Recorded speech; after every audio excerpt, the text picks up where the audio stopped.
అన్న వాళ్ళందరూ వెయిట్ చేస్తున్నారు. ఎస్సీ వర్గీకరణ అసలు ఆమోదమైతే పొందింది. దీని గురించి ప్రొఫెసర్ కాశీం సార్ ఏమంటారో తెలుసుకుందాం. సార్, ఎలా చూస్తూ ఉన్నారు? మన అసెంబ్లీలో ఆమోదం అయితే జరిగింది ఎస్సీ వర్గీకరణ, ఎలా చూస్తున్నారు ఏబీసీ? వర్గీకరణ ప్రభుత్వం చేపట్టిన ప్రాసెస్ను మేము యాక్సెప్ట్ చేస్తే వెల్కమ్ చేస్తున్నాం. సేమ్ టైం ఆ వర్గీకరణ జరిగినటువంటి కొన్ని విషయాల్లో కొన్ని గ్యాప్స్ ఉన్నాయి. ఆ గ్యాప్స్ను ప్రభుత్వం దృష్టికి తీసుకెళ్తాం, ముఖ్యమంత్రి గారితో మాట్లాడతాం. ఎటువంటి గ్యాప్స్ ఉన్నాయి సార్? అంటే ఇప్పుడు మాదిగలు 32,74,000 ఉన్నారు. మాదిగలు వాళ్ళకి 9% వచ్చేది. ఆ జనాభా ప్రకారం వాళ్ళకి 10.5% రావాలి. కనీసం 10% అయినా రావాలని కోరుకుంటున్నాం. అది మొదటి గ్యాప్.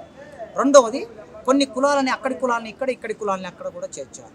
అట్లా చేర్చడం వలన కూడా ఏమవుతుందంటే ప్రభుత్వం ఏదైతే అనుకున్నదో అత్యంత వెనుకబడిన కులాలు కేటగిరీ 1 అనుకున్నది కదా, ఆ అత్యంత వెనుకబడిన కులాల్లో కేటగిరీ 1లో అభివృద్ధి అయిన కులాలను తీసుకొచ్చి అందులో పెడితే వాళ్ళు అత్యంత వెనుకబడిన వాళ్ళు మోసపోతారు. అట్లాంటి కొన్ని ప్రాబ్లమ్స్ అక్కడ వచ్చాయి. దానితో పాటు ఏం జరిగింది, రెల్లి అని ఒక కులం ఉన్నది. అది గతంలో ఏ గ్రూప్లో ఉండేది. రెల్లి అంటే చాలా వెనుకబడిన వారు. ఆ రెల్లి కులాన్ని తీసుకెళ్లి సీలో పెట్టారు. సీలో పెట్టడం వల్ల వాళ్ళకి అక్కడ అన్యాయం జరుగుతుంది. అదేవిధంగా బుడగ సంఘాలు గతంలో మాదిగల్లో ఉన్నారు. వాళ్ళని ఏ గ్రూప్ ఇప్పుడు కేటగిరీ 1లో పెట్టారు. సంతోషం, అది బాగా మంచి జరిగింది. కేటగిరీ 1లో ఉండటం మూలంగా వాళ్ళకి రేపు వచ్చే ప్రయోజనాలు పొందుతారు. అయితే కేటగిరీ 3లో నేతకాని కులం ఉంది. వాళ్ళు 1,30,000 మంది ఉన్నారు. మరి వాళ్ళకి ఎందుకు అన్యాయం జరగలేదు? వాళ్ళను గ్రూప్ చేయొచ్చు కదా. 1,70,000 పెట్టి కేటగిరీ 1 చేసినప్పుడు ఆ 1,30,000 వాళ్ళకి ఇంకొక 30,000 కల్పిస్తే 1,70,000 60,000 అవుతారు. వాళ్ళను గ్రూప్ చేసి కేటగిరీ 4 చేయొచ్చు, నష్టమేం లేదు. దాని మూలంగా ఎక్కువగా వెనకబడిన వాళ్ళు నష్టపోయే అవకాశం తక్కువగా ఉంటుంది. ఇట్లాంటి ప్రాబ్లమ్స్ ఉన్నాయి. మేము మాది ఇంటలెక్చువల్ ఫోరం తరఫున ముఖ్యమంత్రి గారిని కలిసి వీటన్నిటిని విజ్ఞప్తి చేస్తాం. 30 సంవత్సరాల పాటు ఈ పోరాటం అయితే జరిగింది. మందకృష్ణ మాదిగ గారి ఆధ్వర్యంలో, మీ ఆధ్వర్యంలో జరిగింది.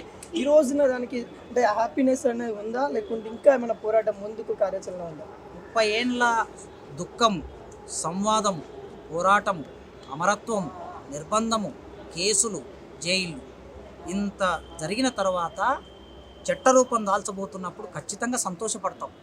మా జీవితాల్లో ప్రతి క్షణం కూడా మాకు ఏది మేలు జరిగినా అది సంతోషమే. అలాంటి సంతోషాన్ని స్వీకరిస్తాం. మేము స్వీకరించి ఇంకా మాకు రావాల్సిన వాటి కోసం కూడా అడుగుతాం. ఓకే, మందకృష్ణ మాదిగ గారు ఏమన్నారంటే ఇంకా ఇది ఇక్కడితో ఆగదు, ఇంకా ముందుకు వెళ్ళాలి, తరుణం వచ్చింది. ఎందుకంటే మనమెంతనో మనకంత అనే నినాదం ఏదైతే ఉందో ఖచ్చితంగా ముందుకు తీసుకెళ్లాలని అంటున్నారు. మీరు కూడా తన అడుగుజాడలో నడుస్తారా?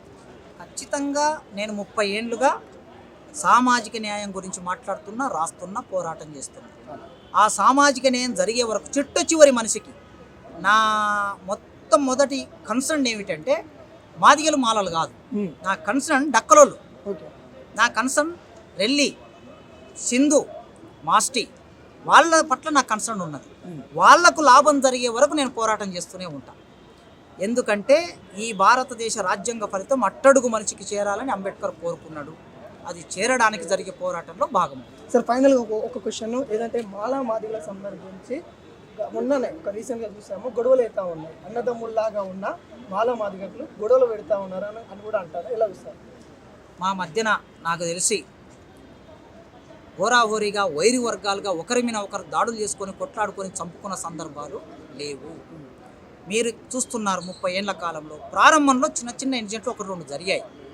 కానీ ఈ 5 నెలల కాలంలో సుప్రీంకోర్టు తీర్పిచ్చిన కాలంలో ఎక్కడైనా ఒక మాదిగ వాళ్ళు మాలల మీద దాడి చేయటం, మాలలు మాదిగల మీద దాడి చేయటం జరగలే. మొన్న ఒక అతను మందకృష్ణ మీద ఒక స్టేట్మెంట్ ఇస్తే గోదావరి కని నుంచి మా తమ్ముడు రాజేష్, రెంజల్ల రాజేష్ అనే మా తమ్ముడు ఏమన్నాడంటే, ఎవడరా మందకృష్ణ నన్ను అట్లా మాట్లాడేది, మీ నాలుక తెగ్గొస్తా అని అన్నాడు. అంటే మాల కులానికి చెందిన రెంజల్ల రాజేషు మాదిగ కులం నాయకుడు మందకృష్ణ మీద కామెంట్ వచ్చినప్పుడు అన్నకు మద్దతుగా నిలబడ్డాడు. కనుక మా మధ్యన వైరి లేదు, శత్రుపూరితమైన వాతావరణం లేదు, స్నేహపూరితంగా ఉన్నాం.